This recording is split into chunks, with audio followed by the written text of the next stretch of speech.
question 10. So we've got two parts to it, but two parts to part A. So part A and part 1 and 2 of A weren't done as well as I thought they would be, especially since we'd revised it in class. I think there was some confusion around the fact that it was a square root of x, so that's why I'm going to go through it for you. So it says, you are given that y is inversely proportional to x. So let's write that down. So y is inversely, so it's 1 over the square root of x. So this is what it looks like. Y equals 65 when x equals 51.84.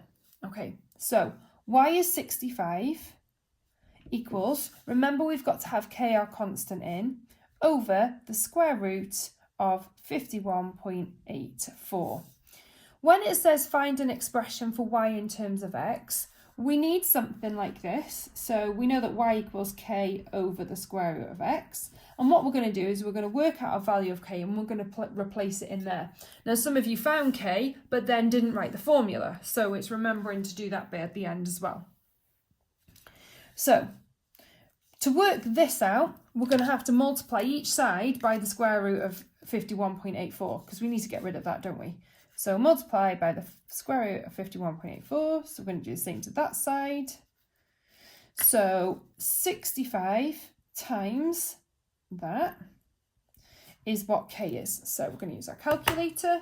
65 times the square root of 51.84. And I've got the answer 468. Don't be afraid if k is a large number. It happens. Okay, so that's right.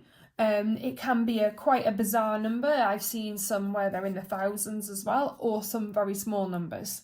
Okay, so our expression, so this is our answer now, is y equals 468 divided by the square root of x. So that gets me my 3 marks. You get 2 for working out k, and then you get 1 for writing the expression.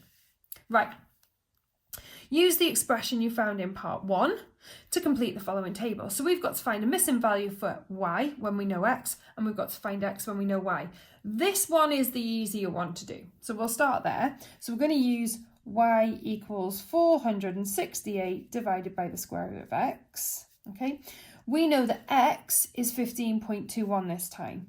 So y equals 468 divided by the square root of 15.21. And all I do is plug that into my calculator.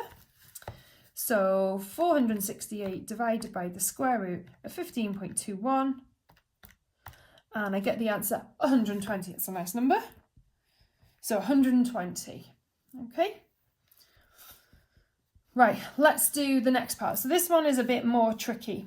So y equals 468 over the square root of x. This time we know y. So y is 78 and it's 468 divided by the square root of x. If you remember to trigonometry, if the unknown is on the bottom, there is a method, obviously, you would times by the square root of x, which would come up here, and then you're going to have to divide by 78. But what the little trick is that I've shown you is that you can switch places.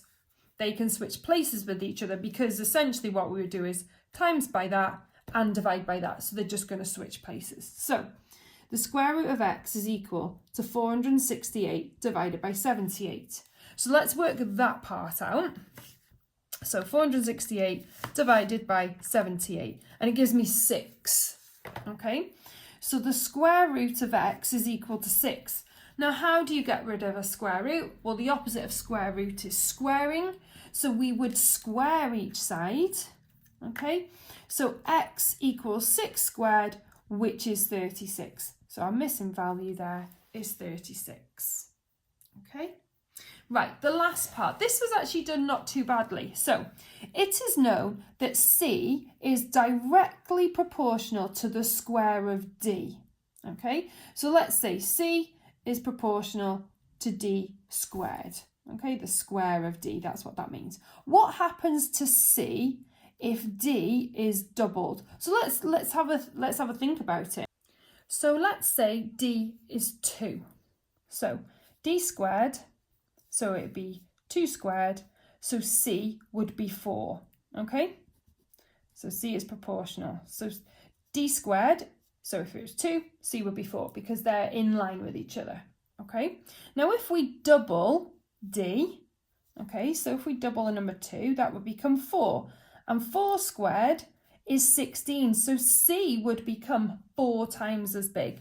So that's why it was C is multiplied by 4.